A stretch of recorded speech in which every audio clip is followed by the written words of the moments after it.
아베 총리는 공격을 받았고 영국 총리는 사임했다. 이러한 변동으로 인해 세계 정치 질서는 어떤 모습일까요?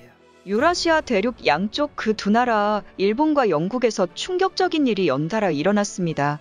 세계 정치 지도가 완전한 변화가 생길 것으로 전망되고 있습니다.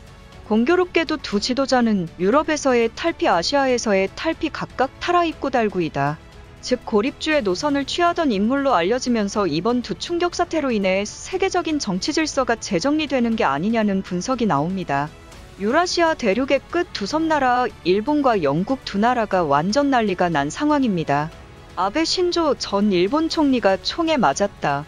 위독한 상황에서 이제 용의자가 체포되었습니다. 기시다 푸미오 일본 총리는 아베 신조 전 총리가 위독한 상태이며 의사들이 최선을 다하고 있다고 말했다. 기시다 씨는 도쿄에서 긴급 기자회견을 열고 언론 인터뷰를 받았습니다. 총리는 현재 의사들은 최선을 다하고 있다. 아베 전 총리의 빠른 쾌유를 기원한다. 고 말했다. 그는 또한 공격을 역겹고 용서할 수 없다. 고 설명했습니다.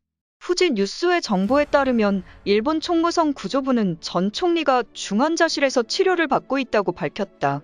아베 총리는 오른쪽 목과 왼쪽 가슴에 2차례 총을 맞았다. 사건을 일으킨 이는 나라 시에 거주하는 42세 해상자위대원 출신 야마가미 테치야 씨로 일본 오사카 교토시 부근에 거주 중인 일본인인 것으로 알려지고 있습니다. 일본은 총기 사고가 잘 일어나지 않는 나라이지만 정치인이나 민간인을 대상으로 한 주기적인 충격적인 테러리즘이 간혹 발생해 국내외 적인 충격을 준 바 있습니다.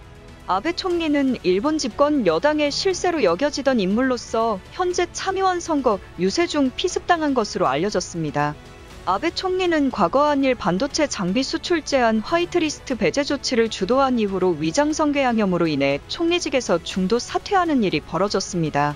특히 아베 총리의 화이트리스트 배제 조치 직전 일본 반도체 업계가 공중분해되어 한미 컨소시엄에 의해 매각돼 한국으로 반도체 기술 패권이 한국에 집중 이전되자 일본 내에서는 일본의 핵심 반도체 역량을 한국이 아닌 대만이 밀어주는 사태가 빚어져 한국에서 다소 난감한 일이 있었던 적이 있습니다.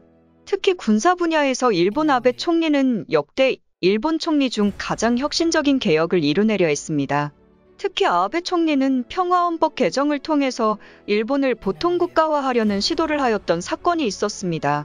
이 때문에 일본 40대 이상 고령층 사이에서는 압도적인 지지율을 얻었고 80년대 화랑경제 제2차 세계대전 이전 제1차 세계대전 당시 일본의 부활을 꿈꾸어왔습니다. 일본, 미국, 영국 등 서방 세계와의 연대를 통해 승전국으로서 세계 패권의 한 축을 담당했던 과거의 영화로 일본을 부활시키려 했던 인물로 총리 퇴임 이후에도 일본 최고의 정권 실세로 명성이 높은 인물이자 일본의 마지막 희망이었습니다. 충격적이게도 일본의 극우 정치계를 대표하는 아베 총리는 일본 왕가와 갈등이 있었습니다. 일본 왕실은 예전부터 어느 정도 친한파적인 입장, 즉 동아시아의 평화를 바라고 직접 백제계 혈통임을 밝혀왔었습니다. 하지만 일본 언론에서는 이 같은 이슈에 대해서 잘 보도를 하지 않고 있습니다. 이 같은 일본 왕가의 입장으로 인해 아키히토 일왕은 부분적인 갈등이 있었던 것으로 알려지고 있습니다.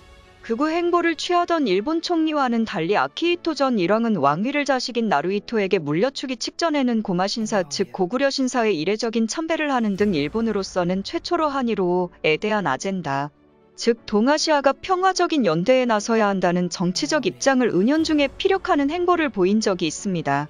실제 이를 위해 한일 월드컵을 평화적으로 개최하는 데 가장 노력을 기울인 인물 역시 일본 아키히토 일왕가입니다. 하지만 이와는 상반된 입장으로 아베 총리를 중심으로 한 일본 극우 정계의 경우에는 한국 등 이웃 국가와 어느 정도 분쟁 상황을 통해 정치적 결속 내부적 지지율을 끌어올리는 데 집중을 해왔습니다. 이 때문에 극우 정계와는 별개로 민간 차원에서도 극우 지지자들 사이에서 혐한을 통해 일본 내부적 결속을 다지기 위한 노력을 기울인 바 있어 한국인들을 매우 슬프게 하였습니다. 그뿐 아니라 아베 전 총리의 경우 친서방 인사임에도 서방 측 최고위 엘리트 집단에게도 다소 우려의 시선을 받았습니다. 2014년에는 다보스 세계경제포럼에 초대돼 클라우스 슈밥 회장과 대담을 가졌는데 당시 아베 총리는 아베노믹스 즉 일본식 양적완화 정책을 홍보하려는 장소에서 클라우스 슈밥 회장으로부터 아베 총리의 야스쿠니 참배에 대해 우려를 표명하는 메시지를 직접적으로 전달받아 다소 당혹스러운 인터뷰 장면이 연출돼 세계적인 충격을 준 바 있습니다. 심지어 독일에서 진행되던 평화의 소녀상 전시 행사에서도 일본 정부에서 철거를 요청하자 독일 슈레더 총리가 직접 해당 동상을 방문해 일본 정부의 극우적 입장에 반대 의사를 표명하는 등 아베 총리의 극우적 내셔널리즘적 입장에 반대하는 모습을 보였습니다. 이 때문에 아베 총리가 마쿠에서 지휘하는 현재의 일본 내각 역시 국제사회로부터 우려의 시선을 받아왔는데 아베 전 총리의 이번 사태로 인해서 일본 정계가 크게 요동칠 것으로 관측됩니다. 두 번째, 영국 총리의 충격적 퇴임. 놀랍게도 아베 총리 외에도 이러한 세계적인 연대에 반대 입장을 내비쳤던 정치 인물들이 속속 제거되거나 퇴임하고 있는 상황입니다. 아베 총리가 쓰러지기 직전에는 영국 보리스 존슨 총리가 충격적 퇴임을 했기 때문입니다. 보리스 존슨 총리의 경우도 아베 총리와 마찬가지로 영국의 고립주의 노선을 추구하던 인물로서 브렉시트를 주도한 인물로 알려져 있습니다. 영국이 유럽연합에서 탈퇴하게 만든 장본인이자 영국의 고립주의 노선을 강화하여 유럽이 결국 러시아로부터 침공을 받게 했다는 질타를 받기도 합니다. 영국이 유럽연합에서 든든한 역할을 했어야 하지만 쇠락하는 유럽에서 혼자 탈퇴하여 세계적인 연합을 반대 입장을 표명해 영국이 다소 시대에 뒤처진 국제정치 행보를 보이는 게 아니냐는 우려가 나왔습니다. 충격적이게도 보리스 내각에서는 최근 연달아 영국 내각에서 성추문 등 문제가 발생하면서 잦은 사퇴 입장을 밝혔습니다. 놀랍게도 영국과 일본 두 거물 정치인이 모두 섬나라로서의 고립주의 노선 반세계화 노선을 추구하던 인물이었으나 두 거물이 부득이 정치 행보를 못하게 되면서 세계적인 정치 질서가 정상화될 수 있다는 분석이 나옵니다. 한일 간의 우호 협력을 통해서 중국이나 러시아에 떠오르는 위협에 대응하기 위한 인도태평양 전략의 재수립이 이루어질 가능성이 점점 높아지고 있을 뿐 아니라 영국의 유럽연합 재가입 혹은 영국이 유럽에서의 제대로 된 역할을 다시 시작할 것으로 관측되고 있습니다.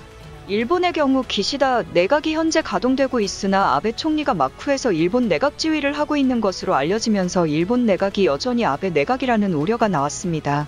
미국도 이러한 한일우호를 방해하는 일본 내각에 다소 우려감을 표명하는 것으로 알려지고 일시적으로 조 바이든 대통령의 동아시아 순방에서도 조 바이든 대통령이 이례적으로 일본이 아닌 한국을 우선 방문하는 등 충격적인 외교 노선이 보이자 일본이 그동안 국제정치에서 고립되는 이미지가 만들어지고 있습니다. G7 외교 G20 외교 나토 정상회담에서도 일본은 이렇다 할 만한 두각을 더 세계적인 리더의 역할을 보이지 못하고 있었습니다. 그런데 이번에 아베 총리가 부득이 피습되면서 일본 정치에 거대한 소용돌이가 일어날 것으로 관측됩니다. 영국 총리의 사퇴에 일본 전 총리의 타계로 인해 유라시아 정치 지도가 크게 요동치고 있습니다. 이제 세계는 내셔널리즘 극우주의 반세계화주의 노선을 걷는 기이한 정치인들이 환영받지 못하는 시대가 될 것으로 전망됩니다. 과연 일본이 혼란스러운 정국을 다시 수습할 수 있을까요?